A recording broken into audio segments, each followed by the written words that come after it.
Bienvenue dans Une page à la fois, le podcast des auteurs soucieux de construire une pratique durable et qui leur ressemble. Vous faites maintenant partie d'un petit groupe d'auteurs qui essaient de transformer la vie de leurs lecteurs à travers des livres pensés pour donner une expérience mémorable aux lecteurs et les submerger d'émotions. Mais parce que le système repose sur l'exploitation des auteurs, nous cherchons à travailler différemment. Nous devons être plus malins. Nous le faisons à travers une pratique consciente et audacieuse et ce podcast vous donne un aperçu de la vie quotidienne d'un auteur indépendant. Prêt ? On est parti. En fiction, on touche nos lecteurs de deux manières. D'une part en leur faisant vivre des émotions, et d'autre part en leur montrant des personnages qui eux-mêmes en vivent. Et parfois ces deux expériences coïncident, comme lorsque nous ressentons la joie du personnage, mais c'est pas toujours le cas. C'est là que la notion d'identification du lecteur à un personnage trouve sa limite. On entend parfois dire qu'il faut absolument que le lecteur puisse s'identifier au personnage, mais des fois on a besoin qu'il y ait une dissonance entre les deux. Par exemple, dans la comédie d'horreur, le lecteur s'amuse de la terreur ressentie par le personnage. On a un personnage qui est réellement terrorisé par ce qu'il est en train de vivre, sinon ça ne marche pas, et un lecteur qui est suffisamment à distance pour en rire. Si, un autre exemple, je raconte l'histoire d'une relation toxique, mon personnage qui est pris dans la relation peut être extatique dans sa passion. Et mon lecteur, à qui j'aurais montré la toxicité de la relation, peut avoir peur pour le personnage, s'il est en danger, ou être en colère, et vouloir que le personnage se réveille et sorte de la relation. Penser l'émotion, c'est donc réfléchir toujours à deux niveaux en écriture. Ce qu'on raconte et la justesse des émotions ressenties par les personnages qu'on met en scène. Donc, je raconte quelque chose. Est-ce que mon personnage ressent des expériences qui semblent justes, ressent des émotions qui semblent justes, à la fois par rapport à sa caractérisation et à la fois par rapport à ce qu'il est en train de vivre. Ça, c'est le premier niveau. L'autre niveau, c'est ce que je veux que mon lecteur vive. C'est-à-dire que je raconte quelque chose et je veux que cette histoire fasse vivre une expérience émotionnelle particulière à mon lecteur. C'est pas toujours la même. On veillera aussi, surtout dans le premier cas, à éviter d'imposer nos propres émotions à nos personnages.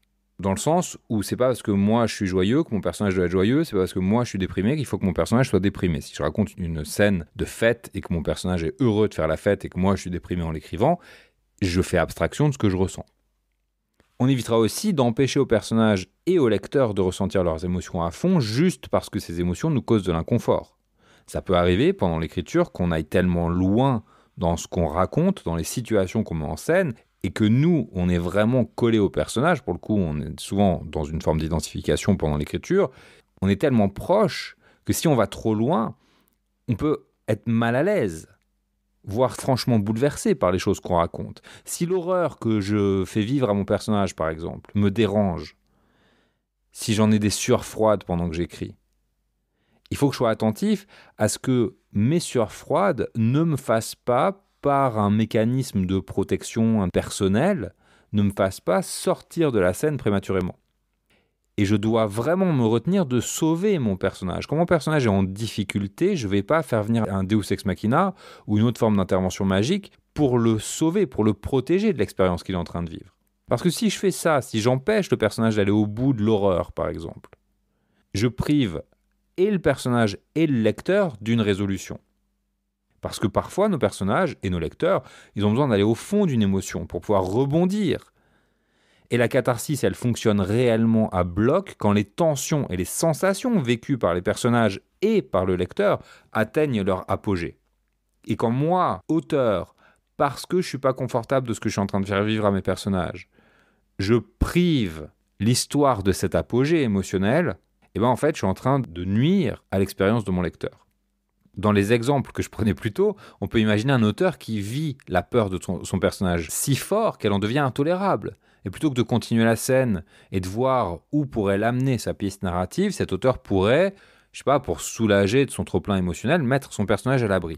Mettons que je raconte l'histoire d'un personnage traqué, la nuit, dans une forêt, il court depuis des heures, il est poursuivi par un groupe de personnes, et la pression ne fait qu'augmenter à mesure que ses poursuivants l'encerclent de plus en plus et se rapprochent de plus en plus et qu'il a de moins en moins d'endurance, il est de plus en plus épuisé, il y croit de moins en moins, il est de plus en plus profond dans la forêt, il est complètement perdu et les autres, il n'arrive pas à les décrocher de ses basques.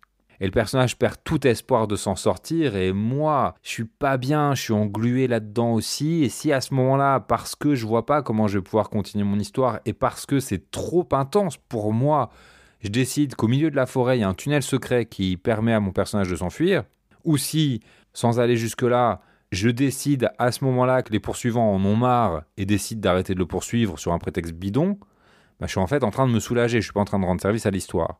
Et en me soulageant de l'inconfort, de l'intensité émotionnelle que j'ai mise en place, je m'empêche de faire face à la conclusion logique de la situation que j'ai mise en place. Situation logique qui peut être que mon personnage se fait attraper, il se fait tabasser et laisser pour mort, il peut se réfugier dans un arbre, il va passer la nuit en manquant de mourir de froid, et du coup ça crée des nouveaux problèmes pour lui. Et toutes ces options, elles augmenteraient les enjeux de mon histoire. Elles rapprocheraient mon personnage du point de rupture grâce auquel peut-être il pourrait se transformer, développer de nouvelles aptitudes, adopter une nouvelle perception de lui-même et de son environnement. Mais comme je le prive de ça, du coup, ça ne peut pas arriver, sa transformation ne peut pas avoir lieu.